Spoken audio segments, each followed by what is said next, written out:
Good evening, everyone. Welcome to tonight's board meeting. I'd like to call executive session into order. Can I have a motion to go into executive session? Moved by James, seconded by Nikki. All in favor say aye. Aye. Aye. Okay, we are now in executive session. Good evening, everyone. I'd like to call the meeting back to order and ask everyone who is willing and able to please stand for the Pledge of Allegiance. I pledge allegiance to the flag of the United States of America and to the republic which stands one nation under God, indivisible, with liberty and justice for all. I'd also like to note that a regular board meeting of Rush-Henrietta is no longer held in person. They are done by Google Meets and pursuant to Governor Cuomo's Executive Order 20.1. There will be no in-person attendance at any regular board meeting due to the COVID crisis, and the video will be recorded and posted to the district website.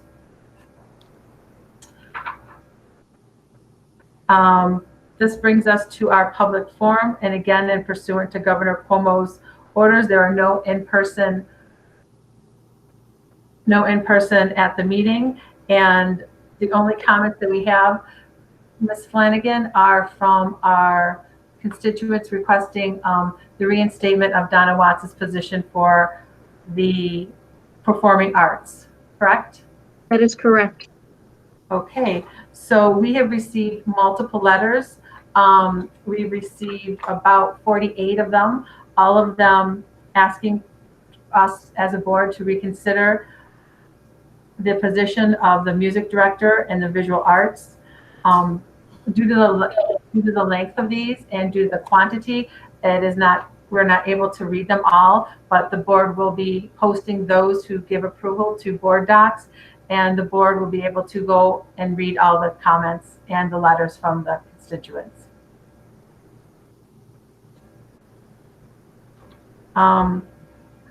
That closes our public forum, and we are entering the items of routine consent. So may I please have a motion pertaining to the approval of the agenda items 6A through J. Moved by James, seconded by Nikki. Any discussion on the consent agenda items?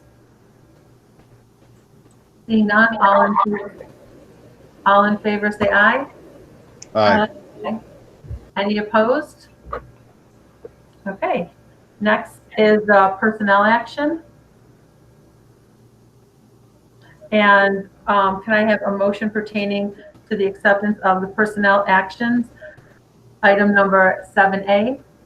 Moved by Diane, seconded by Anne Marie. Any discussion in the personnel action? Yes, I'd like to note that on personnel action 5, I'm Okay. Sorry, I didn't hear that. Nikki got cut off. Could you repeat that, please? Yep, I just wanted to make it noted that I am related to Steve LaPlaca, that's stated in number 5. Thank you. Will you be abstaining from this vote, Nikki?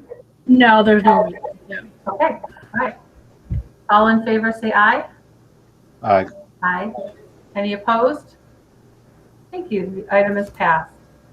I would like a motion pertaining to the approval of the amendment to the superintendent's contract. Moved by Diane, seconded by James.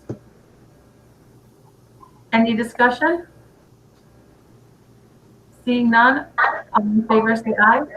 Aye. Thank you.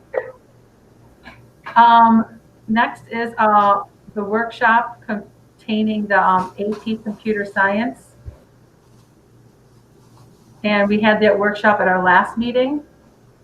So this is just approval of adding the AP to the course selection for the following year.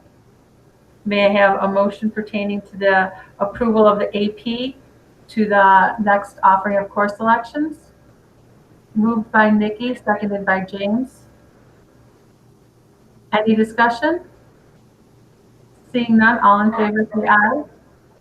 Aye. Okay.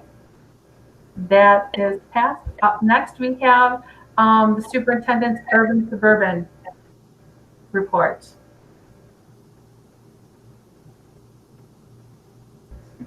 So that was the only item that was submitted as a written report. Are there any questions regarding the urban suburban update? Okay. It was nice to see that they loved our district so much that 2 of them moved into our district. That was awesome. Yeah, so generally speaking, the numbers will stay consistent with what we've had. And if there are no questions, then I'll transition into oral information. This was a busy week.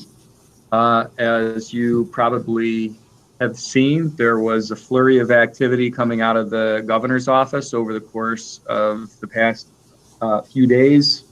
An executive order came out which extended the budget vote and the Board of Education election. So as of 5 o'clock today, we're no longer handing out any additional ballots.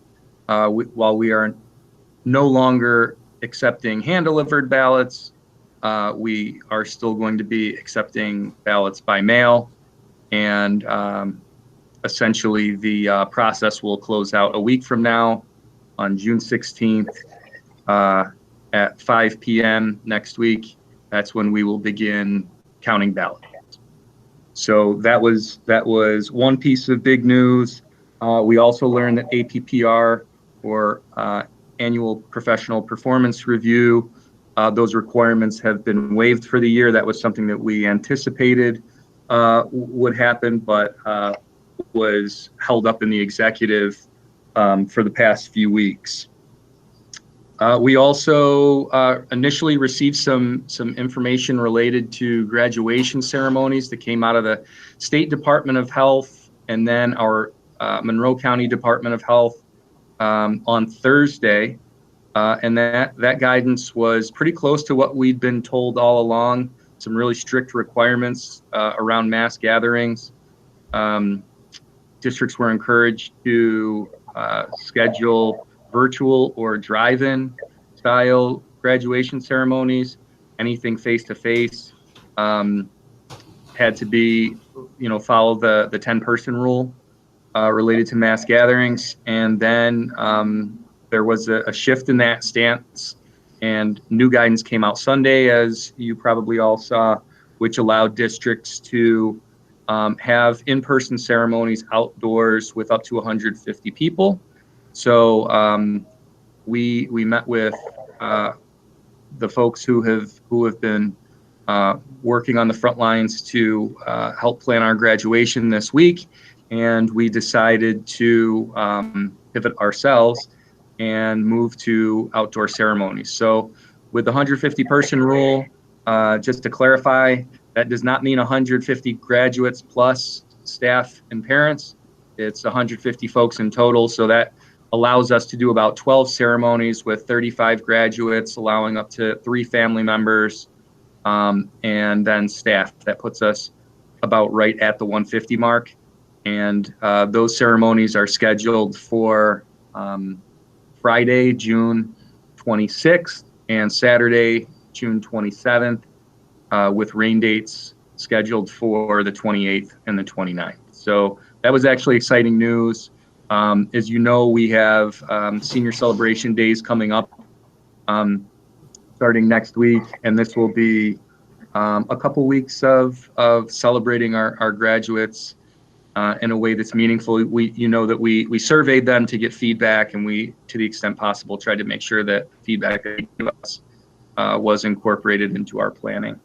So we're excited about the prospect of bringing people together and being able to allow students to sign up for certain slots, because that was one of the things that came out of their surveys. They said, if we have to do these abbreviated ceremonies that are going to be smaller in number, then would you at least consider allowing us to sign up so that we can be with our closest friends and other families that we're closest to. And it's not easy to coordinate that, but I give kudos to Dr. Schaefer and his team at the high school for being willing to open that up and allow students to have a sign-up process so that we can accommodate that. So that sums up the guidance that we received for graduation ceremonies. And like I said, we look forward to those celebrations, which are going to be happening here in the next couple weeks. And then there was also some guidance that was released related to special education services, which allows districts flexibility in terms of how they meet the needs of special needs learners, which makes sense. But again, the guidance was released late, and there are some challenges that I think districts are going to have to wrestle with and figure out on transportation. And there was specific guidance released today that was centered on the programming from health and safety perspective. And so I think we have to look at what's feasible and what we can do in practical terms. And because the executive order is very new, we're still trying to figure that piece out. So more information to follow. And then the last thing that I want to address is the concern around the reduction in administrative positions. I know that we received a great deal of interest and several letters related to the administrative reductions in director positions. Donna Watt's position as Director of Music and Visual Arts, and Chris Barker's position as Director of Student Management. And I want to just underscore, this is not a decision that we took lightly. And in respect to our music and arts program, this is something that as a district, as a school community, we're all very proud of and very protective of. But this was a decision that we had to make out of necessity. The pandemic has put our nation, has put our state, has put our local community in a really difficult position. And, when we talk about the financial crisis we're in, this is not going to be a recession. This is going to be a depression. We're just beginning to see the ripple effects of how this is going to impact school finances. And this is coming from a district that has, for years, budgeted conservatively, tried to be very prudent about how we manage finances. And I would say, that we're probably in a better position than most to handle what's coming. But we were put in a position where, the governor acted swiftly to try and manage the budget at the state level. There were serious impacts on school districts, and we had to make decisions quickly ourselves. But knowing that it was coming, the decisions had been thought about for a while now. And we were put in a position where we had to come up with an additional $1.3 million that we didn't plan on. So the decision to make reductions was not something that we wanted to do. Our budget was balanced. This was supposed to be a ho-hum budget year for it, but it turned into a much different scenario very quickly. And so cuts had to be made across the board, not just with administrative positions, but in the teaching ranks, in terms of our hourly employees, in terms of non-personnel budget lines. Hard decisions had to be made. And I'm going to spare people the suspense. More reductions are going to have to follow. The structure that we have, when we look at what's nice versus what's necessary, there are a lot of things that we've enjoyed as luxury items that I don't see that they're going to be financially feasible over the course of the next couple of years. I think that we are going to have to look at our director framework, our director structure, and make some hard decisions over the course of the next couple of years about what we can manage financially. You know, there are some things that are just going to have to change in order for us to balance our budget. So going into this situation, this initial wave of reductions, our thinking and our priorities were centered around, one, keeping cuts away from classroom learning to the extent possible, and two, we didn't want to lay people off.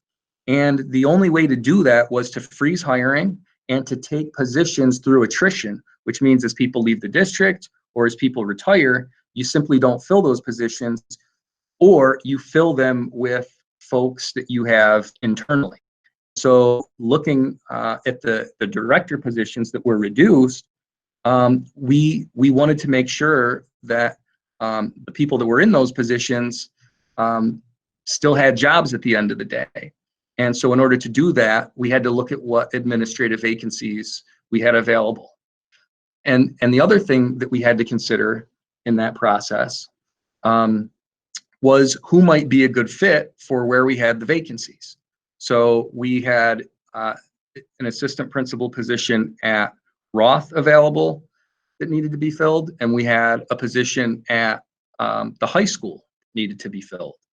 And we felt that you know, Chris and Donna had the skill set and the experience, which lined up nicely with those positions that were available. And we felt that we could redistribute those responsibilities within the current leadership framework. So we've tried to be transparent throughout this process. You know, once the decision was made and approved by the board, we communicated it the next day. And I know that there's concerns about, you know, how is this going to impact our ability to continue as one of the premier music and arts programs in the region. And our answer is certainly, you know, look, Donna Watts has done excellent work, and on the other end, you know, so has Chris Barker. But like I said, this was a decision that we had to make out of necessity, and we feel, you know, we wouldn't have proposed the reduction if we felt like we couldn't absorb those responsibilities by other administrators. You know, there will be big shoes to fill. There's no question, but we feel that our team is up to the challenge. This is in no way, shape, or form an indictment on how we feel about music in the arts or anything else. So, you know, as we look specifically at Donna's position, where there seems to be a lot of interest on the part of parents who have children within that program, generally speaking, you know, scheduling responsibilities would be handled at the building level. And I say that recognizing that scheduling is probably going to look very different this year because of the pandemic. I hope that I'm wrong, but I think, you know, there's a strong possibility that at least into the fall and possibly even into the early winter, there may be restrictions around mass gatherings still, which will make bringing people together for concerts and whatnot very difficult. When it comes to budgeting for that department, that's going to be handled directly by Dina Wilson, our Assistant Superintendent for Curriculum and Instruction. Things like staffing will be hired at the building, or will be handled at the building level with support from the Human Resources Department. And as we look at supervision and observation of staff members within those departments, they'll be handled by principals. So that's you know, what our transition plan will look like in general terms. And like I said, we're committed to making sure that the program remains and functions at a very high level. But like I said, we're going to be forced not just with music and arts programs, but across the board. I can't underscore enough we are going to have to make difficult decisions going forward. And that's unfortunately where we are. I don't know if there are comments or questions based on what I just shared. So with Donna's position being eliminated, this does not affect the symphonic orchestra. This does not affect the plays going on. This does not affect any of the music programs that we have going on right now, correct? No. Okay, because I was getting a lot of calls, parents were worried that the plays were going to be cut, different bands and different vocal groups would be also eliminated. So all the programs are still intact, correct? Yes, and I just want to underscore, because some of the emails that have been sent to me, some of the phone calls that I've received suggest that, as a district, we no longer value our music and art programs, and that couldn't be farther from the truth. We're all extremely proud of the accolades that our music and our arts programs have received, and we all need to continue to protect those programs. Like I said, we just are financially in a difficult position, and we will continue, unfortunately, to be in a difficult position. So we're going to have to rethink the way that we do things from an administrative standpoint, but also in a lot of other areas as well. Okay.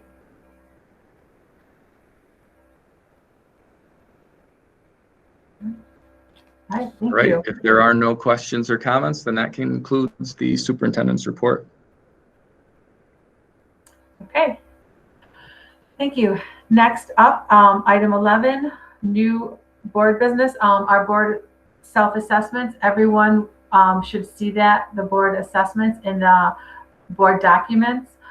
If you could, within the next 2 weeks, I sent out an email. If you could please fill it out electronically, would be preferred. Then you can email it to Karen, and then she will forward all of them on to me.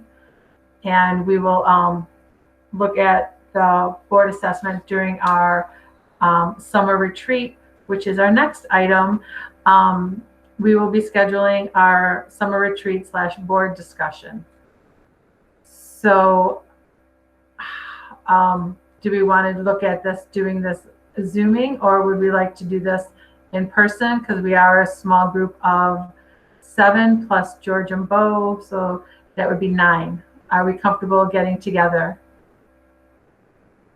in a small group? Yes, no, maybe. I'm comfortable. Vicki, I'm sorry. I'm comfortable. Okay. James?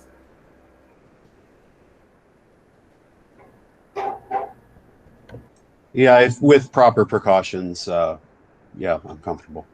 Okay. Doug, Diane? I'm okay with it.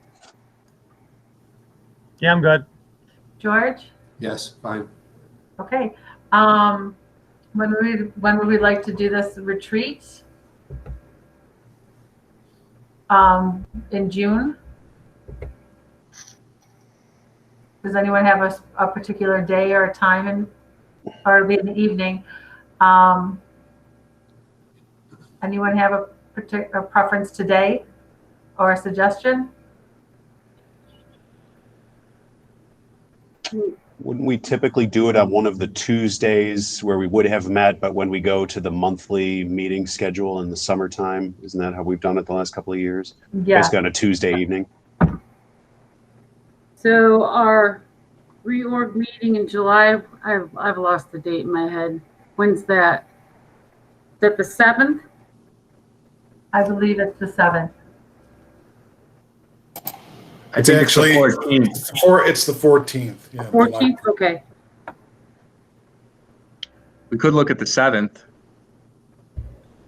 I wouldn't be able to make the 7th. My daughter's having surgery the day before.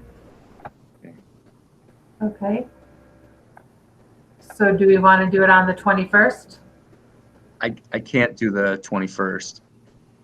Okay. Does it have to be a Tuesday?